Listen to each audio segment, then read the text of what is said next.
المال الحلال اهو، المال الحلال اهو، القبض بتاعي اهو، القبض بتاعي اهو.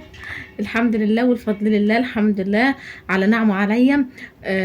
اول قبض يعني من اليوتيوب بعد سنتين ونص او 3 سنين فاتحه القناه. الحمد لله ربنا اكرمني، واول قبض لي على اليوتيوب. النهارده هقول لكم قبضتي كام، وهقول لكم ازاي تفتحي قناه واليوتيوب بيكسب او لا. هقول لكم كل حاجه النهارده بالتفصيل. بس اهم حاجه ما تنسونيش في اللايك يا ست الكل. ولو انت متابعاني في عيلتي التانية ولسه ما اشتركتيش، انزلي بسرعه بسرعه اشتركي. وطبعا قبل اي حاجه نصلي على رسولنا الكريم، اللهم صل وسلم وبارك على سيدنا محمد وعلى اله وصحبه اجمعين. ويلا يلا بسرعه عشان احكي لك على كل حاجه بالتفصيل. لو انت حابه تفتحي قناه يلا بينا. نسمي الله كده، بسم الله الرحمن الرحيم. وبس قبل اشكر كل اخت نورتني في القناه، ربنا كده يكرمك ويكبر بخاطرك زي ما جبرت بخاطري ودخلت نورتني في عيلتي التانية. واي اخت بتكتب لي دعوة حلوة، بتكتب لي تعليق حلو قمر كده زيها، بتدعمني وبتشجعني.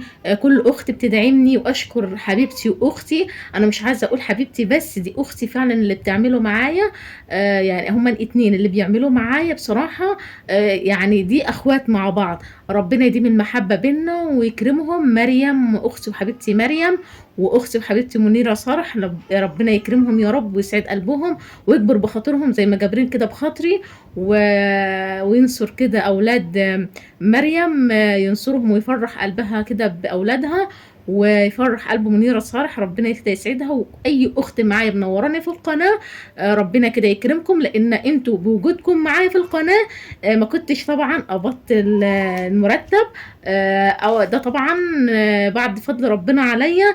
انتوا طبعا انك انتوا واقفين في ظهري وبتشجعوني وبتدعموني بكل حاجه. ربنا يسعدكم ويفرح قلبكم ويكبر بخاطركم يا رب. اول حاجه كده، انا عايزه افتح قناه، هتعملي ايه؟ ايه الخطوات انك تفتحي قناه عشان تقبضي منها؟ اهم حاجه انك تكون عندك طموح، عشان اليوتيوب يعني ايه، عايز واحده عندها طموح، عايزه واحده عندها طولة بال عشان تقدري تقبضي.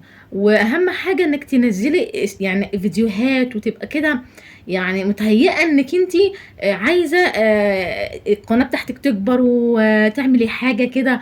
اهم حاجه، اول حاجه، انا فتحت قناه، كتبت كده على اليوتيوب عايزه افتح قناه، طلعت لك يعني قنوات شرح كتير. اهم حاجه انك انت تعملي سيرش على الموضوع ده ويطلع لك يعني قنوات كده بتاعت الشرح. اختاري يعني حد كده يعني تحسي ان هو كلامه كده موثوق منه عشان تمشي على تعليماته، عشان اهم حاجة تمشي على التعليمات صح، عشان القناة بتاعتك ان شاء الله تتقبل وان شاء الله تنجح. بس بلاش تتفرجي على قنوات بره مصر. ليه؟ ان في خطوات هم بيعملوها تبع بلادهم. اهم حاجة تبقى قنوات مصرية، عشان الخطوات دي في حاجات تبع مصر، عشان لما تيجي تقبضي فيما بعد ما يبقاش في حاجات معلقة معاكي والحساب مش راضي ينزل يعني في حسابك. دي حاجة. الحاجة التانية، تعملي سيرش كتير وتشوفي ايه الخطوات، عشان انا برضو مش يعني يعني الحاجات دي طبعا انا ما اقدرش يعني اقول لك تعملي ايه. لازم تعملي السيرش وتطلع لك قنوات وتسمعي، عشان خاطر انا ليا مده عامله القناه وكده، عشان ما اقولكيش حاجه وارجع يعني ايه ابوظ لك القناه او كده. انا عملت سيرش على اليوتيوب وطلعت لي قنوات شرح كتير، ومن خلالها مشيت على خطوات، عملت ايميل وعملت قناة. واهم حاجة تختار اسم القناة يبقى سهل، عشان لما اجي انا كمشاهد عايزة اسمع قناتك اكتب قناة تطلعي لي انت بكل سهولة، وما يكونش اسم قناة يعني متكرر يعني على اليوتيوب، يكون اسم كده ايه، ما يكونش متكرر، يكون اسم سهل عشان يطلع لي بكل سهولة. ما يبقاش اسم كبير وطويل واحتار عشان انقي، ويكون الصورة بتاعت القناة برضو صورة معروفة، ما تبقاش صورة ايه يعني كتير يعني على اليوتيوب. دي حاجة. الحاجة التانية، تعملي طبعا 1000 مشترك و4000 ساعة. 1000 مشترك و4000 ساعة. تنزلي بقى فيديوهات كتير. وأول ما تكملي، هي الشروط كده، أول ما تكملي الشروط 1000 مشترك و4000 ساعة، بعد كده بتدخل بقى قناتك يتحققوا منها يعني. انا قناتي بعد ما تميت ال 4000 مشاهده، اللي هي 4000 ساعه و1000 مشترك، قدمت بقى قناتي للمراجعه. مفروض انك يعني تقدمي قناتك للمراجعه معاها شهر، 15 يوم، 20 يوم. انا قدمتها كان مع العصر كده او بعد العصر. كان ساعتها انا فاكره اليوم ده كان عيد يوم عيد الام، كان يوم عيد الام. عملت قناتي للمراجعه ورحت عند والدتي وخدنا اليوم، وجيت بالليل لقيت بفتح القناه، لقيت ان تمت المراجعه، راجعوا قناتي. يعني انا عملتها من بعد العصر، جيت كده على الساعه 10 11 لقيتها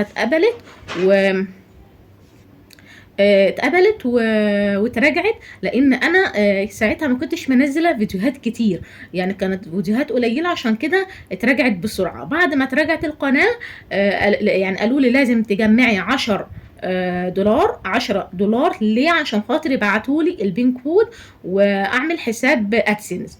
برضه عملت السيرش على اليوتيوب وطلعت لي قنوات شرح كتير، وعرفت من خلالها ان انا عشان اعمل حساب ادسنس في رقم البين كود اخده وانزله في الحساب ادسنس. عشان كده ايه، ان شاء الله يبقى ايه، ابتدي كده حساب يعني فيديوهاتي ينزل عليها الربح. اهم حاجه بعد ما انت تعملي 4000 ساعه وال1000 مشترك ويحققوا يقبلوا يعني قناتك، تعملي ال10 دولار بعد كده عشان تقبضي وفيديوهاتك تنزل عليها الربح. لان اللي في الاول خالص مفيش ربح بينزل عليها. يعني انت عشان تعملي 4000 ساعة و1000 مشترك مش بينزل عليها أي ربح. لا، عشان ينزل عليها الربح زي ما قلت لك تعملي الشروط دي ويقبلوها وتجمعي 10 دولار، وبعد كده يبعتوا لك البين كود، تاخدي البين كود. وبعد كده بعد ما بعتوها لك البين كود برضو انا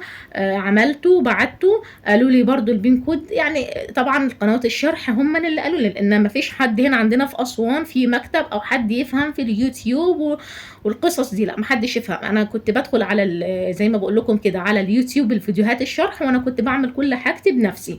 بعد كده اخدت اللهم صل على سيدنا محمد عليه افضل الصلاه والسلام.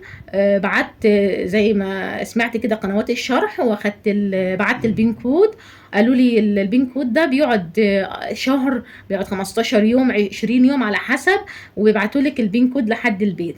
بس اهم حاجه تكتبي العنوان صح وكل حاجه بالتفصيل، وتكتبي رقم تليفون ليك عشان يبعتوها لك لحد البيت وتواصلوا معاكي بالتليفون بكل سهوله. بس ايه، هتقعد مده يعني. ولو لو ما بعتوها لكيش خلال الشهر، اعمليه اطلبيه مره واثنين وثلاثه. ولو ما جالكيش بعد يعني 3 مرات انت بتطلبيه، بعد كده بتكتبي رقم بطاقتك وبتطلبيه على رقم بطاقتك. بس الحمد لله والفضل لله انا بعته من اول مره. وزي ما قلت لكم المفروض اقعد شهر او 20 يوم، قعدت بالظبط 3 ايام. 3 ايام انا بعد ما بعت الرقم. في ناس حبايبنا يعني في البريد، جوزي سالهم، راح قالوا له لا، البين كود تبع اليوتيوب ده بيطول شويه، خلي المدام تنساه.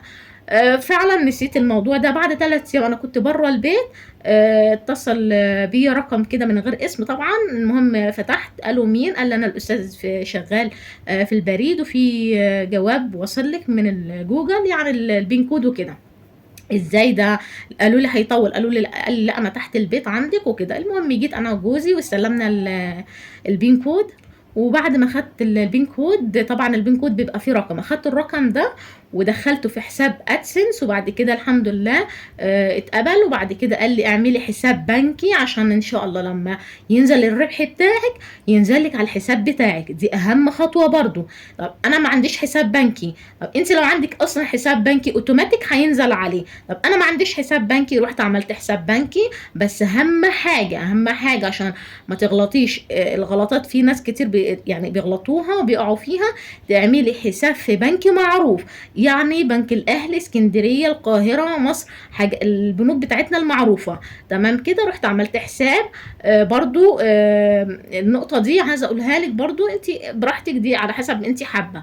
لما تيجي تعملي حسابك ممكن تعمليه حساب بالدولار. يعني ايه بالدولار؟ يعني لما ينزل لك حسابك القبض بتاعك بالدولار، هو بيجي بالدولار، تقبضيه بالدولار. انا عملته حساب مصري، يعني يجي من اليوتيوب، يجي من ادسنس يعني بالدولار، بس اوتوماتيك البنك بيدوها لي مصري، يعني هم بيحولوها لي على مصري. انت عاده تعمليه بالدولار، يعني ينزل لك انت بالدولار، ينزل وانت تاخديه بالدولار.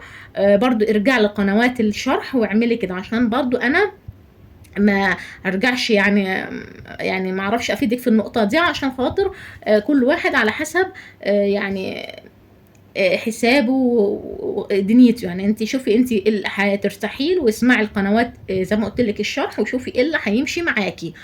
تمام كده. عملت انا حساب بنكي، عملته بالمصري، يعني يجيني بالدولار، بس البنك يحوله لي على طول مصري زي ما انتم شايفين كده. بس عملت الحساب وكتبت. بعد كده رجعت البيت، عملت برضو حسابي، عشان هو طبعا الادسنس بيطلب منك حسابك البنكي، انك تكتبي حسابك البنكي. بعد ما عملت حسابي البنكي وجيت نزلت لهم طبعا حساب البنكي اللي هي طريقة الدفع، يعني نزلت لهم حساب البنكي. قالوا لي خلاص بقى اخر خطوة. هي بقى اخر خطوة انك تجمعي $100 عشان تقبضي. طب انا اقبض بعد قد ايه يعني، او اقبض كام؟ لازم تجمعي $100. اقل من كده لا، ازيد اوكي، لكن اقل من كده لا طبعا. لازم تجمعي $100 برضو. يعني التعب ان استنيت مدة عشان اجمع $100. طب انا امتى اقبض بسرعة؟ انا استنيت سنة ونص او داخلة على السنتين عشان اقبض الحباية دول. استنيت سنتين بالظبط. بس يعني عشان ما بقاش يعني كدابه معاكم، ان انا مقصره في حق القناه. ليه؟ انت عشان تقبضي بسرعه، يعني انا بقول لكم انا استنيت سنه ونص او سنتين عشان اقبض. انت طبعا عشان تقبضي بسرعه من القناه نزلي فيديوهات كل يوم كل يوم. ما تيأسيش، ما تقوليش لا انا مشاهداتي قليله، طب انا ليه انزل كل يوم؟ لا، نزلي كل يوم. ممكن المشاهدات القليله دي يعني ينزل لك عليها ربح اكتر من المشاهدات الكتير. يعني ممكن المشاهدات القليله دي الناس بيسمعوها وما بيخطوش الاعلانات، ينزل لك عليها ربح اكتر من المشاهدات الكبيره. ممكن يكون اللي بيتفرجوا بيخطوا الاعلانات، اهم حاجه ما يخطوش الاعلانات عشان ينزل لك على الربح. تمام كده؟ اوكي. بعد كده استنيت زي ما قلت لكم سنه ونص او داخله على السنتين كده عشان اجمع من $100. بعد كده نزل لي اللي انا خلاص جمعت $100. طب انا لو جمعت $101 او 102، هل انا هاخد $100 واليوتيوب هياخد اللي هي الفوقانيه للشهر يرحلوها لي على الشهر التاني؟ لا لا، انا في الاول كنت اسمع كده ان انت تجمعي $100 او 200 300 على حسب ما انت مشاهداتك وتقبضيها. لو حاجه فوق $100 بسيطه، يعني 101 102، مش بتقبضيها، لا بتقبضيها زي ما بينزل لك في حسابك في ادسنس. $100 101 102 بينزل لك زي ما هو، بيسحبوه يعني بتسحبيه من حسابك، يعني بينزل لك في حسابك زي ما هو. تمام كده. بعد كده جمعت $100، بعتوا لي رساله انك انت ينزل لك حسابك على حسابك البنكي اللي هو طريقه الدفع بتاعتك. طب انا بعد ما جمعتهم نزل لي في حساب الادسنس. تمام. في الادسنس يوم بيترحل على اليوتيوب بيرحلوا على ادسنس يوم 7 في الشهر. تمام كده. بعد ما راح يوم 7 في الشهر الحساب اللي في ادسنس قال لي انك انت كده جمعتي $100، هينزل لك في حسابك البنكي من يوم 23 في الشهر لحد يوم 26. من بين 23 ل 26 يعني المفروض حسابي ينزل. طب لو اتأخر شوية قال لي عادي، يعني ممكن اليوتيوب بيتأخر شوية. لو اتأخر ممكن يبقى يوم 27 28 29 اوتوماتيك هينزل. هتروحي بقى تسحبيه من البنك من جوه، عادة تسحبيه بقى من الفيزا بتاعتك زي ما انت حابة. طب انا دلوقتي عايزه اقبض بسرعه. طب انت ليه ما قبضتيش يعني بسرعه؟ انا قبضت زي ما بقول لكم بعد سنه ونص او يعني ان اجمع $100. طب انا اصلا فاتحه القناه ليا سنتين ونص او 3، يعني ماشيه في ال3 سنين. قبضت ليه؟ عشان خاطر انا بصراحه عشان اجمع $100 قعدت زي ما قلت لكم سنه ونص او داخله على السنتين عشان اجمعها، لان انا مقصره في حق القناه. اهم حاجه عشان تجمعي بسرعه يعني قبضك وتقبضي ويبقى قناتك متشافه. واول ما انا اكتب اسم قناتك، يعني اعمل سيرش عليها، يظهر لي على طول اسم قناتك. اعملي فيديوهات كتير كتير، نزلي كتير، حتى لو مشاهدات قليله بس اعملي كتير. اهم حاجه عشان قناتك تطلع اعملي مشاهدات، فيديوهات كتير. انا اعترف ان انا يعني مقصره في حق القناه، مش بنزل فيديوهات مستمره، لان برضو التصوير بياخد وقت، المونتاج بياخد وقت طبعا، البيت، الاولاد، كلهم يعني ما اقدرش اقصر في حاجه برضو. لان انا يعني ان بعمل فيديو، اصور الفيديو لازم اعمل مونتاج، اركب عليه صوتي، عشان طبعا بيبقى برضو الاولاد بيتكلموا، عشان ما اضايقش برضو حد. كل شويه لما اجي اصور اقول لهم اسكتوا اسكتوا، عشان لما اجي اعمل فيديو ما يبقاش كل شويه اقول لهم اسكتوا، لا بضطر يعني اكتم الصوت وانا اعمل مونتاج بصوت، يعني اسجل بصوت. يمكن انتوا سامعين صوت ابني بيعيط، عشان كده بضطر طبعا اعمل، عشان ما يعني ما يبقاش صوت الفيديو يعني فيه دوشه وكده. بضطر اعمل مونتاج بصوتي، برضو ده بياخد مني وقت المونتاج زي ما بقول لكم. طبعا بيتي برضو يعني ليه حق عليا، اولادي ليهم حق عليا. لان طب ليه مش بتنزلي فيديوهات زي ما بقول لكم؟ بيتي برضو ليه حق عليا، اولادي ليهم حق عليا. بنتي انا دلوقتي في سنه رابعه ابتدائي، طبعا شهاده امتحانات وكده، لان عندنا هنا في مصر سنه اولى ابتدائي وثانيه وثالثه ما عندهمش امتحانات، الامتحانات بيبتدي من سنه رابعه. طبعا عايزه مذاكره. بنتي الثانيه داخله خلاص السنه الجايه ابتدائي، اولى ابتدائي يعني، طبعا هي اخر سنه في الحضانه، برضو عايزه مذاكره. انا ابني لسه 6 شهور ونص، طبعا بيبي يمكن انتوا سامعين صوته، على طول ماسك فيا، ما بيرضاش باي حد يمسكه الا انا. طبعا ده كله بيبقى ضغط عليا ان انا اصور وكده. غير كده برضو بروح يعني احفظ قرآن في جامع، يعني بروح جامع احفظ قرآن. يعني اروح مثلا يوم السبت، باخد مثلا صفحة من القرآن الكريم احفظها، اجي السبت اللي وراها المفروض اسمع واخد صفحة تانية، عشان بحفظ اجزاء، يعني اخلص جزء ادخل على الجزء اللي بعده. ربنا كده يجعله في ميزان حسناتنا وتقبل مننا صالح الاعمال. والقرآن طبعا هو اللي هينفعنا، هو شفيعنا يوم القيامة. ما اقدرش برضو اقصر في حقه. كله ده بيبقى ضغط طبعا عليا، عشان كده ما بقدرش انزل فيديوهات كل يوم، لان انا عايزه برضو اذاكر البنات، عايزه ابني برضو ارعاه، اشوف بيتي، اشوف جوزي، احفظ الجزء اللي عليا. كله ده خلال اليوم ما بقدرش اوفق كله مع بعض، عشان كده مقصره في حق الفيديوهات. ممكن في الاسبوع بنزل فيديوهين 3 عشان كده. وفي الاول برضو كنت حامل، كان ابني برضو كان في مشاكل في الحمل، والدكتور قال لي ما تتحركيش، والاولاد والبيت كان كله عليا، ما اقدرش طبعا كنت اصور. اهم حاجه انك انت تعملي حاجه، ما تقعديش كده وخلاص، حتى لو انت مش محتاجه للفلوس. يعني سلي نفسك على الاقل، زودي دخلك. انت مش محتاجه للفلوس، حوشيهم لاولادك لاي حاجه. انك تسلي، الشغل مش عيب، انك تعملي حاجه مش عيب. الحمد لله ربنا يعني كرمني، الحمد لله رضا وفضل. بس انا بحب ان انا احس ان انا عملت حاجه، ان انا مش قاعده كده وخلاص، بحس ان انا بعمل حاجه، ان ده تعبي. انا فرحانه جدا جدا ان ده تعبي، ان انا حسيت ان انا عملت حاجه. بغض النظر عن القناه، انا برضو زي ما قلت لكم بخيط برضو، لما باجي بعمل شغل بايدي ببقى فرحانه، حتى لو ما بعتهاش، حتى لو عملتها لنفسي في البيت ببقى فرحانه ان انا عامله الحاجه دي بايدي. تعبت عليها، عشان كده ربنا اكرمني الحمد لله. اعملي، ما تكسليش، ما تيأسيش. لو انت هتفتحي قناه ما تيأسيش تقولي ايه ده ليا سنتين 3 4. انا ما يئستش، زي ما بقول لكم هي داخله كده في 3 سنين فاتحه القناه، ما يئستش، ما قلتش يا رب انا خلاص انا هقفل القناه، انا ليا مده وما قبضتش، ما وبشوف القنوات بقى اللي بتقبض واللي بتصرف. لا، ما تبصيش لحد، ما تيأسيش. لو انت عايزه تعملي الحاجه، حتى لو بعيدا عن القناه، في اي حاجه عايزه فتحاها، عامله مشروع فتحتيه ولسه ما كسبتيش منه، لسه ما حدش عرفك، ما تقوليش خلاص انا هقفله والمه، لا ما تيأسيش. طول ما انت بتسعي في الحاجه ربنا هيكرمك. برضو القناه انا مقصرة برضو ان انا يعني مش بعمل تجديدات وتغييرات. ممكن حد يقول لي انت هو قناتك، لان انا برضو مش بجدد حاجات كتير في البيت، لان انا ممكن اول مرة يعني بقول الموضوع ده. انا يعني ان شاء الله بنحاول يعني انا وجوزي نوسع على اولادنا شوية. يعني بنسعى ان نكبر شقتنا يعني وكده. عشان كده انا مش عايزه اجيب حاجات جديده، لان لحد ما نشوف ايه الدنيا يعني هنستقر او لا، لان هي دي شقتنا. بس انا طبعا محندقه، اللي متابعني محندقه الحمد لله، فضل ورضا الحمد لله، طبعا على نعم علينا، بس عشان خاطر نوسع على اولادنا. عشان كده انا مش عايزه اجيب حاجات جديده لحد ما نشوف ايه دنيتنا يعني. بحاول على قد ما اقدر يعني اجيب حاجه مثلا بسيطه، نغير بقى في المطبخ بحاجات على قد ايدينا كده، نمشي نفسنا لحد ما نشوف ايه الدنيا.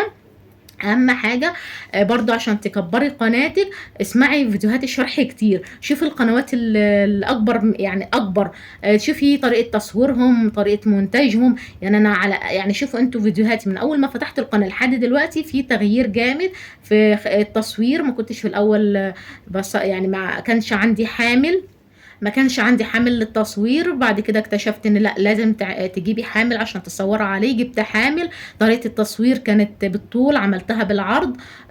كان طريقة التصوير كده مظلمة. ابتديت اطور من نفسي، الصور المصغرة، طريقة المونتاج. احيانا كنت بعملش مونتاج، يعني الفيديو بيبقى طويل، لا بقيت دلوقتي اعمل مونتاج، انا اسرع الفيديو وبتكلم عليه عشان اللي قدامي برضو ما يملش.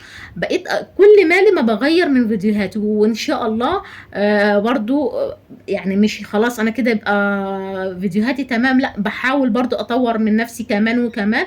يعني طول ما احنا عايشين لازم نتعلم. ما تقوليش لا انا عارفه انا فاهمه، لا طبعا لازم تبقى من، حتى لو انت فاهمه وانت شطوره، ولازم يبقى في حاجه مثلا انت وقعت منك، حاجه مثلا انت تهت منك نسيتيها، لازم تسمعي لغيرك، لازم تتعلمي عشان تطوري اكتر واكتر من نفسك. انا لحد الان بطور من نفسي، بقى اسمع قنوات اكبر مني، بسمع قنوات الشرح عشان اطور من قناتي. بحاول على قد ما اقدر زي ما بقول لكم اجيب حاجات كده بسيطه كده على قد ايدينا، نغير زي ما بقول لك طوري من نفسك. معلش فصلت ورجعت، كنت بكلم بنتي. طوري من نفسك، يعني حاولي تطوري، مش لا خلاص انا كده تمام وانا عارفه لا، اسمعي لغيرك، شوفي قنوات اكبر منك، شوفي قنوات الشرح عشان تجددي، تحاولي تطوري من قناتك. اهم حاجه تسعي كتير وتتعبي عشان ربنا يكرمك في كل حاجه، مش شرط زي ما قلت لكم القناه، لا في كل حاجه. انت عايزه بقى تفتحي صفحه على الفيسبوك، على التيك توك، براحتك زي ما انت حابه. يعني السوشيال ميديا واسع، على حسب ما انت حابه بقى يعني تفتحي يعني في الفيسبوك او اليوتيوب او ايا كان، براحتك. بس بصراحه انا حابه اليوتيوب اكتر، لان انا فاتحه برضو على الفيسبوك صفحه على الفيسبوك اسمها ام البنات البسيطه، هي قناتي على الفيسبوك. وعلى التيك توك برضو هي ام البنات البسيطه. بس انا بحس اليوتيوب بيتي، بحسه يعني مش عارفه، بحسه كده هادي كده، وبحسه شروطه حلوه، بحس مش عارفه، ممكن عشان انا استمريت فيه اكتر، عشان ابقى يعني بقيت مركزه فيه اكتر، مش عارفه، على حسب ما انت حابه مثلا تفتحي قناتك على الفيسبوك على التيك توك زي ما انت حابه. اهم حاجه تسعي وطوري من قناتك. اهم حاجه تصوري كتير كتير عشان تقبضي بسرعه، ما تطوليش زي كده وتقبضي اكتر. اهم حاجه يبقى عندك مصداقيه، ما تكدبيش، ما تنزليش صوره مصغره ما يبقاش تبع الفيديو، او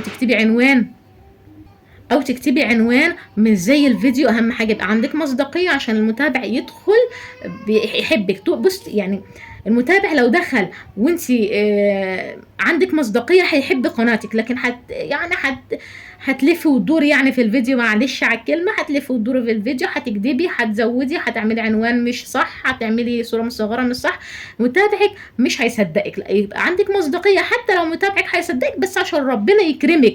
حتى لما ربنا يكرمك يبقى الفلوس اللي انت هيبعتها لك يبقاش انت كدبتي ولفتي على المتابع، لا يبقى عندك مصداقيه. طب هل اليوتيوب بيكسب؟ اليوتيوب بيكسب، بس اهم حاجه زي ما قلت لك اعملي فيديوهات كتير كتير اتعبي في القناه عشان ربنا يكرمك. لكن اليوتيوب بيكسب للي بتسعى واللي بتعمل فيديوهات كتير وبتتعب في قناتها، ربنا بيكرمها. زي ما قلت لكم اليوتيوب بيكسب الحمد لله، نعمه وفضل. كل ما تشتغل على قناتك اكتر وتنزلي فيديوهات اكتر بتقبضي اكتر، ربنا كده يكرم الناس كلها يا رب. ما تبصيش لرزق غيرك، ما تقوليش فلانه عملت مشاهده كام وقبضت كام، وكبري قناتك ربنا هيكرمك. لكن هتبصي لفلانه وعلانه وانا عايزه اعمل زي فلانه، عمرك ما هتنجح قناتك. ليه؟ هتبقى انت مركزه في القناه دي والقناه دي وهتسيبي قناتك هتقع. ركزي في قناتك، انت عايزه تكبري قناتك، عايزه توصلي لحاجه معينه توصلي لها، عايزه توصلي هتقبضي كام، عايزه توصلي لقناتك كبيره، عايزه توصلي مشاهداتك كبيره. ركزي في قناتك عشان تنجح قناتك وتكبر، عشان الناس تعرفك، عشان متابعينك وحبايبك يعرفوا. برضو طولت عليكم النهارده الفيديو، انا رغايه انا عارفه، بس معلش سامحوني عشان خاطر لو حد حب يفتح قناه حبيت افيدك.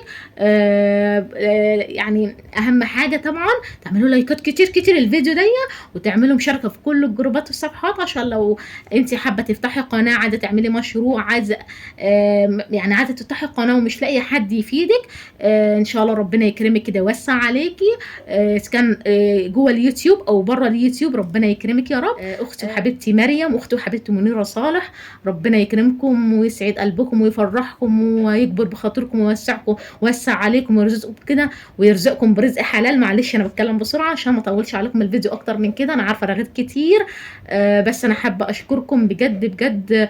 ربنا اكرمني باخوات، انا يعني زي ما قلت لكم فيديو قبل كده ان انا ما عنديش اخوات بنات، انا واخويا بس، ربنا كده يسعده ويفرح قلبي ويخلي لي يا رب. اكرمني طبعا بعيله كامله، انتوا اخوات وصحبه، ربنا كده يديم المحبه بينا ويجعلكم كده في حياتي. طبعا فعلا يعني دعوة أم ليا، من حبه ربه حبب في خلقه وحبب طبعا في خلقه. ربنا يديبكم نعمة في حياتي ويكرمكم ويسعد قلبكم ويفرح قلبكم يا رب، زي ما بتفرحوني وبتسعدوني منكم. ان معلش طولت عليكم الفيديو النهارده، حبيت بس افيد غيره عشان لو انت حابه تفتحي قناه ومحتاره تسالي مين، محتاره بقى القناه يعني بتكسب او لا، عشان ما فيش حد يعني بيفيد حد دلوقتي، حبيت افيدك عشان انا برضو عانيت كتير من الموضوع ده، لحد دلوقتي بعاني. حتى لو بيبقى في مشكله عندي في القناه ما بعرفش ارجع لمين، لان ما فيش يعني مكتب يعني تروحي ترجعي له بخصوص اليوتيوب وكده. اعملي بقى مشاركه الفيديو ده في كل الجروبات والصفحات، عشان لو حد حابب يفتح قناه وعايز يعني يعرف ايه الشروط ويعمل ايه ويسال مين، يدخل يعني يشوف الفيديو يستفيد. لايكاتكم بقى الجميله للفيديو، انا عايزه الفيديو ده يتفجر لايكات ومشاهدات بقى الجميله، مشاهداتكم الجميله، عايزه الفيديو ده يتفجر برده مشاهدات. دعوه حلوه بقى من قلبكم ان ربنا يكرمنا كده ويوسع علينا. وما تعرفيش انا يعني تعبت قد ايه عشان اجمع المبلغ ده، محدش يبص جابت وعملت وكسبت، انا تعبت جدا عشان اجمع يعني المبلغ ده. ربنا كده يكرم الناس كلها، اتعدي وسعي عشان ربنا يكرمك، ما تبصيش لغيرك وانتي قاعده، لا اتعدي. انا تعبت كتير عشان اجمع المبلغ ده، ربنا كده يرزق الناس كلها. زوروني ان شاء الله الفيديو الجاي، فيديو ضرب نار، هنشوف بقى هنجيب ايه بالفلوس وهعمل ايه بالفلوس.